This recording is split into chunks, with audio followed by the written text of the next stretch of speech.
Welcome to Momversations. I am your hostess, Reagan Barnes, mom of 8 and founder of the nonprofit organization Momivate that empowers you to elevate your mothering experience. Joining us today is Andrea Davis of betterscreentime.com. And you, Mom, you are joining us, and we are so glad to have you both, Andrea, and you too. We welcome you into the Momivate community, or Mom Unity, as we like to say. We are moms united in our passion to create a better world. Join us and become a Mom Unity member. It's free on our website, momivate.org. Together, we'll constructively evolve motherhood into the 21st century, meeting the needs of our children while elevating our mothering experiences. Here at Momivate, we answer the question, what do moms do? With this uplifting statement, moms raise up society. That's right, not just our own kids, but all of society, including ourselves. This acronym is jam-packed with the far-reaching impact of intentional mothers who strive to improve and progress in these areas of motherhood. We're not just chauffeurs and short-order cooks.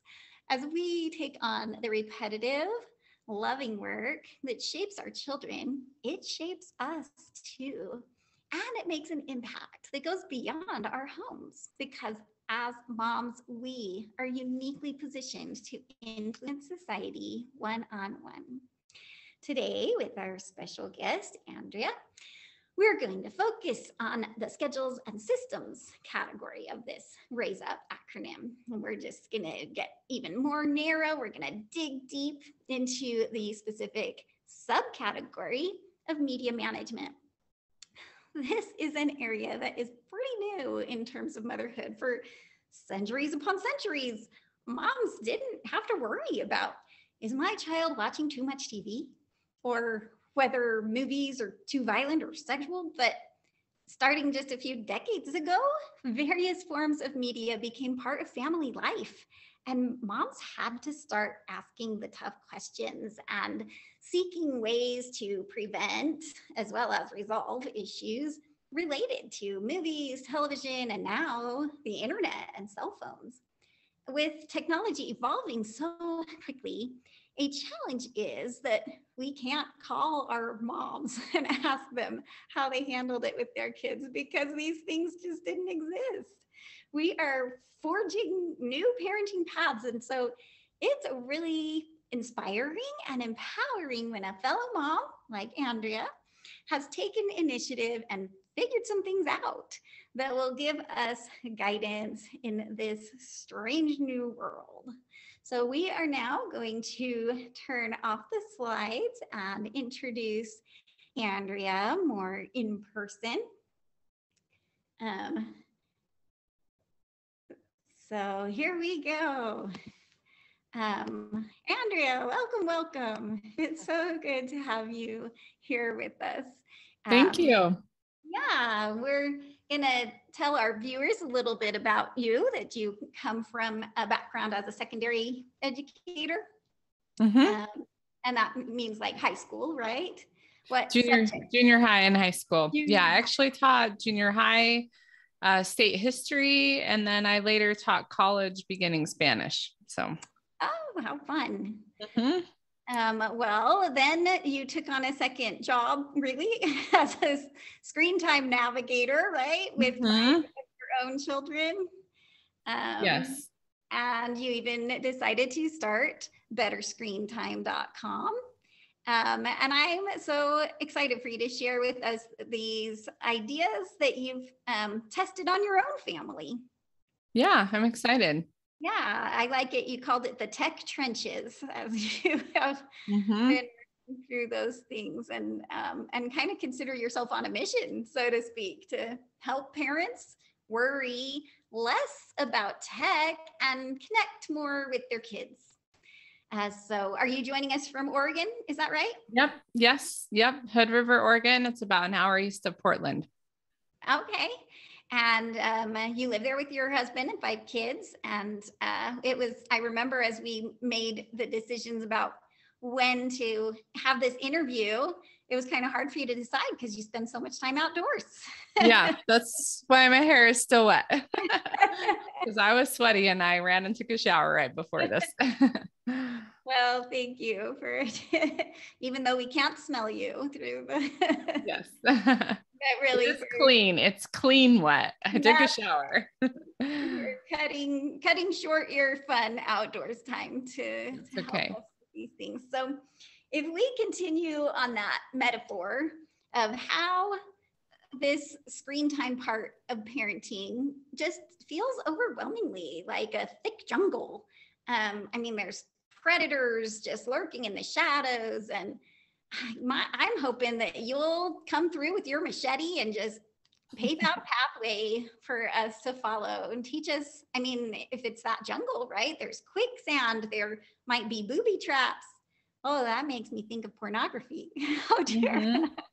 Yeah. But like poisonous snakes, wild creatures, and I mean, those all sound like the terrible predators that we hear about that statistically might seem really rare. And, you know, what are the chances that our kids would end up being stalked or,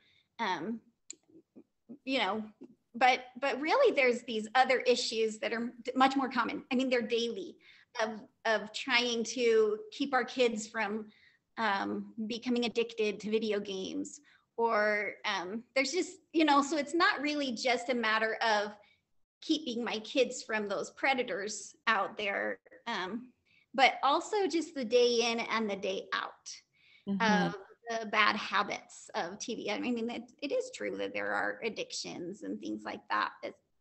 So yeah, how can you arm us with the right attitude to take these challenges on? Yeah, well, I think it's important to know a little bit more about my story and why I do this. Yeah. My oldest is 17. And when she was just a couple of years old, my husband was in grad school. He was finishing his PhD in mechanical engineering. And we had some really good friends there. And one of my friends was an amazing reader. And I just asked her one day, I said, Rachel, what did your parents do to instill this love of reading? And she said, oh, well, we didn't have a TV growing up. And I was like, really? And I just got curious. And so I went home and I told my husband, Tyler, I said, what would you think if we just put the TV in the closet and we use it like an appliance? So we're not getting rid of it, but we'll pull it out for family movie night. And we really like to watch the Olympics and that kind of thing. And he's not really into sports. So he was like, sure, yeah, let's try it. So we tried it, and that experiment has lasted 15 years. So a long time. So for a long time, when my kids were little, I felt like kind of did protect them from a lot of things. We focused our time on being outside and going to the library and reading and other things that I knew from my education and child development were essential to growth development. And it wasn't like they never used the computer or never did anything, but it just wasn't a big focus in our lives. Well, fast forward years later, and our family moved from Illinois to Oregon. And at that point, our oldest was in middle school. And at this stage, so this would have been about 5 years ago, many parents were starting to give their kids smartphones. And so we were in this place where we didn't know anyone. I was pretty anxious and nervous about that. And at the same time, my daughter's friends were starting to get phones back in Illinois. And so logically, it seemed like, okay, well, if we get a phone for her, she'll be able to keep in touch with those friends. It was really that were hard to leave behind. And also we'll be able to get in touch with her so she can know where to get off the bus and, all those kinds of things. So really, we were looking at it from a very practical standpoint, like this is a tool. And it didn't take long. I mean, maybe 4 or 5 months later, I really started to notice a shift in our family culture, and also just in my daughter, because she suddenly was really sucked into this device. And we realized that we had not prepared her and we hadn't prepared ourselves for this huge responsibility, and that this was more than a tool. There were a lot of things on this that we hadn't talked about. And so we went back to a brick phone. That's really all that was available at the time, that didn't have data, and was one of the best decisions we made. And so I just really felt like parents, including myself, needed a lot more help. And as I was looking for help, a lot of the information that was available, if you were looking for help, was very fear-based. So it was all the scary stuff that we know can happen. But I felt like there was a real lack of solutions, because we all know technology is here to stay, right? We're using it right now. And so that was when I just decided, okay, we need to give parents more strategies. So your question was about, like, what do we do? I started doing a lot of research, which I, recommend every parent does that. There are a lot of great books out there to read. There's one called Glow Kits, iGen, Reset Your Child's Brain. Those are a few that I always recommend to just be a little bit more aware of the problem. But then at that point, we have to shift our mindset and instead think, how can I prepare my kids and see this as an opportunity? And I read a quote from Richard Eyre when I was looking for these solutions. And he said, parents can see this screen time problem as a huge conundrum and wring their hands about it, or they can see it as an opportunity to teach their kids the skill of discernment. And so that was when, I just kind of had my light bulb moment that, yes, we do need to delay tech and we need to take things much more slowly, but there's a lot more behind that instead we can see this as an opportunity to teach our kids. And so I think that's a healthy place to start. I love that. Yeah. Is really being healthy about it and considering ways to give our children the capability to think things through themselves. I think that a parenting style that a lot of us, whether we learned it from our own parents or it was just really prevalent even just a decade ago, was kind of a matchup of doing something wrong and then having a consequence. And us as the parents, we were kind of the in-between of like, okay, this was, you did ABC wrong, then this is the XYZ that you have to figure out. But what we want for our children is totally different in terms of their capability with technology. We don't want to wait until they did something wrong and then find some kind of arbitrary style punishment to match up to it, right? Instead, we want them to be aware of what could go wrong, and whether it's the day in and day out types of things, like you're spending too much time on it, or whether it's the fact that there are bad people in the world who are looking for people to prey on, Right. And not necessarily just sexual predators, but all the scams that are going to try to steal people's money and things like that. So, so I really feel like that's a beautiful part of your philosophy is teaching our children how to think those things through and including them in the conversation and in the discussion. Yeah.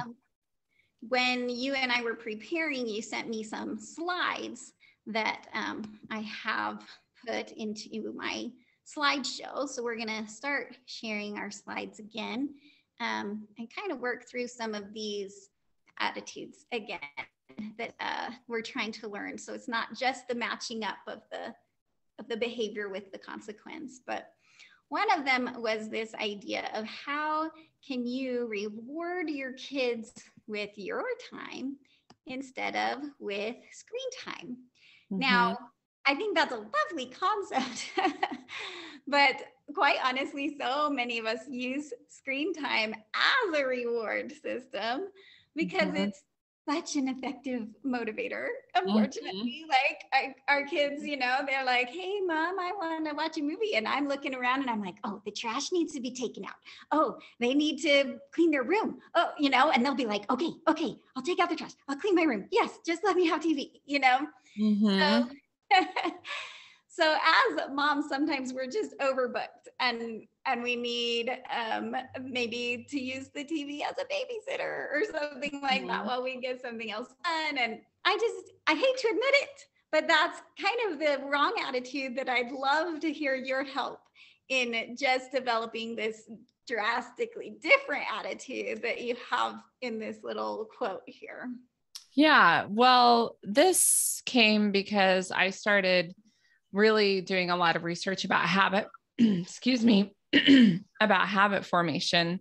And I think that this is something really that's been talked about for decades, but there's been a lot more research and just more like, I think the research has been done for years, but the making it easy for people, average people to understand it's just been easier in recent years because of a few people who've made it easy for us to understand. So one of those books is called Atomic Habits by, excuse me, James Clear, which you may have heard of. And he talks a lot about a habit loop and how we create habits. And what I had noticed was, especially in the summertime, a lot of parents were creating reward charts, and it would say like, okay, brush your teeth, do this. And then the bottom would say, and then you can have screen time. And so just based on my research and my experience, I realized, hey, we're creating a habit loop here with our kids where we're really putting so much emphasis on a screen, and so I've always avoided a chart like that. But, we've had charts of like, do this, do that. But I think there is we just need to be careful when it comes to placing so much emphasis on the screen, because then we wonder, why is this always such a battle, or why is this always the thing that the kids ask for, when we've almost trained them to make that be the thing. And so what if instead, we have, we can make screen time predictable, and it can be like at a certain time of day or a certain day of the week or certain days of the week. And that works really well with young children. And that's what we always did. So it was Friday afternoon when we used to have a piano teacher that came to our house, and I needed the rest of the kids to be quiet. And it was Friday, and I was usually tired, just like you're saying, by that point. And so that was a perfect time to let everybody we did it on the desktop computer, and everybody gathered around, and they would take turns switching out with the piano teacher and watching their show. And it was great because it was predictable. No one was asking for it the other days or times of the week because they knew Friday was the day. And so that works really well for young children. Now, as kids get older, you have to shift a little bit more into the like, let's think about what are you doing on the screen, because as they get older, they are learning to use it as a tool, like texting a friend, or, there's so many other uses, obviously, for technology. So common now on devices. My first grader, when she came home from the last day of school, she had her instructions from her teacher of how to access the over the summer type activities, like ST Map, one of the things they talk about. And she was so excited. And I was thinking, oh, I didn't want you to have screens over the summer, Yeah. Well, and I think that's a parent's choice personally. Like, I mean, there's so many ways to learn math, and it doesn't need to happen on a screen, but I'm a former teacher, and I think there's a time and place for technology, but I really think it's been overdone, especially with our young children. There's so many other things that they need first. And it's not that it's not bad, like learning's great, but we just have to be really careful of like, are our young children getting what they really need, which is play, outdoor time, face-to-face interaction, sleep. I mean, there's so many needs. And I tell parents this all the time, like, while technology's changed, what kids need hasn't. So again, like, it's fine if that fits into like a 30-minute window of your day. We're going to do math practice now, and then we're going to get off. And so to kind of circle back to that quote about rewarding kids with your time, that's something that has worked well. Like we give the time limit, and then we say, okay, when time's done, what's next? And again, this is really works well with younger kids, but then let's go out and jump on the tramp, or let's go work in the garden, or even work. Like, we're going to need to go empty the dishwasher when your time's up. So enjoy your 30 minutes of screen time, and then we're going to move on. And I think even working with your kids, you're rewarding them with your time. So I think as parents, I really like to explain that quote, because I think like you think, oh my goodness, okay, so I don't have any time. And you're like, and I just tell parents, like, this doesn't have to mean you taking them for ice cream. I mean, it could, but it could also mean the two of you weeding together, or the two of you, yeah, emptying the dishwasher or whatever. So I think parents underestimate how much their kids actually really do want to be with them.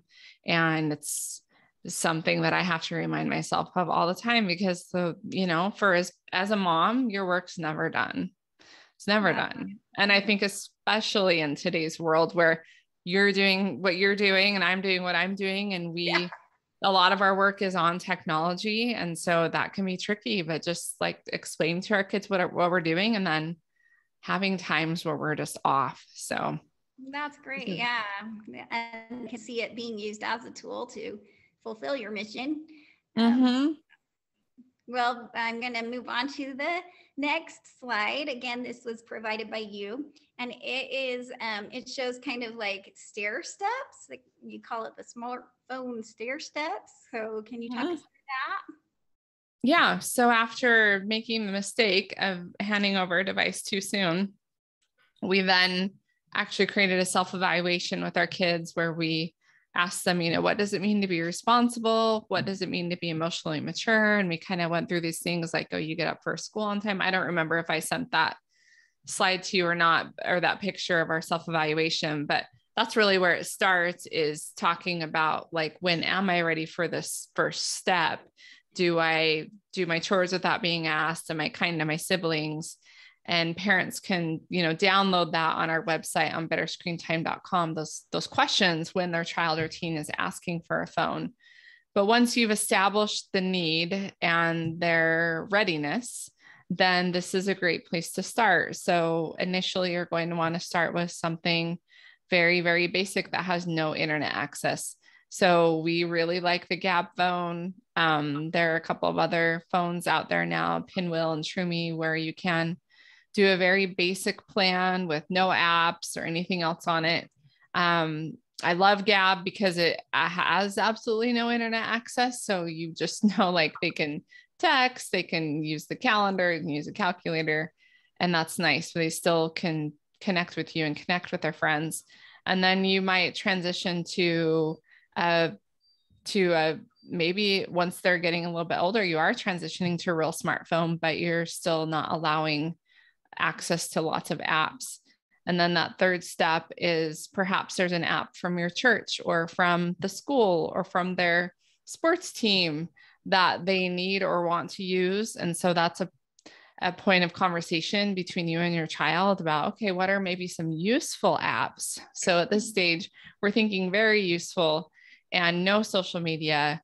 And then very, very last is adding social media. And for us, that is like for an advanced teen, when they really have proven that they're responsible and emotionally mature with their responsibility they've already been given on a device. So you don't base it on ages necessarily. It's not just magical. Hey, you're 14, you get a phone now. It's more about responsibility.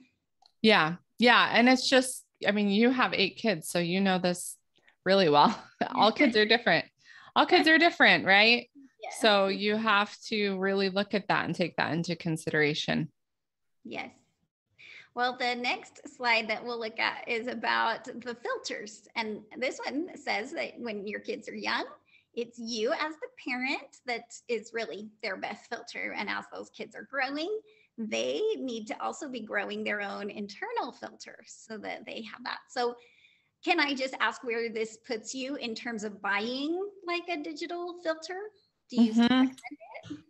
Yeah, definitely. Because we still have young kids in our home. And I think that it's helpful in preventing them from seeing things that can't be unseen. And at that age, generally, they're not trying to work around filters. And also can be just a protection really for everyone. You might have older kids and teens who aren't trying to get around those things. So we do use them. But my husband is a software engineer and is very aware of how easy it is to get around tech and the loopholes. And so this philosophy was born out of our own communication and conversations of him just telling me, you can lock everything down, do all the filters, but if someone really wants to get around them, they will. And so you need to teach them. That's great. I like that a lot. So I do want to give you a chance to talk about the book that you've written. Yeah. So I have a discussion guide, Creating a Tech Healthy Family. And originally these 10 conversations were just like in our online course by the same name. And these are conversations that you're having with your kids. You're including your kids in this. Exactly. Yeah, exactly. And so, yeah, it's 10 must-have conversations to help you worry less and connect more with your kids. And I just felt like I needed to make this more accessible for parents. And so we just self-published and put it on Amazon. And again, like going back to really when we were struggling with how to do this, I initially sat all the kids down and just laid out all the rules and was very almost authoritative about the approach, and it didn't work very well. And I thought, when I was a teacher, that I didn't do that either unless I absolutely had to. In general, I was really working with the students because, again, I was working with adolescents, and it always goes better if they are part of the solution. And so I realized I needed to do the same thing with my kids. And so we sat down and we made this list, thumbs up and thumbs down list of the things that we loved about tech and the things that we knew we needed to watch out for, and then created a family tech plan. And then, the conversations just build upon each other. And that I just thought, more parents need this, because I knew some parents could just take this and run with it. And so that is what the guide is, to help you to create a family tech plan and have all these tricky conversations with your kids. Fantastic. Well, I'm excited for people to go find that on Amazon. I want everyone to know that Andrea is offering to our audience 20% off either of her courses, which you can access through her website, betterscreentime.com. Use coupon code SCREENMOM. That code is valid until September 30th, 2022. So those of you watching this as a recording can also take advantage of that. We have been hearing such good info here with you, Andrea. I want to encourage you, our viewing audience, to take a moment right now to write down some of the key points that stuck out to you personally. In order to remember what we learned and put it into practice so that it can ultimately have impact in our lives, we really have to write it down. It's like the first gear down there on the bottom. And as we put that, writing it down here into movement, then it activates our other gears, and we end up with these far-reaching positive changes. Well, this half hour has gone by so fast. It is time to end our recording and start our live interaction with our viewers. So if you've watched this as a recording, thank you for watching, and be sure to catch our live show every Saturday at 3 p.m. Pacific time so that you can participate also in the second half hour, where we continue the conversation directly with you unrecorded. We want to include you in the discussion. That's how Win Win Women TV is unique.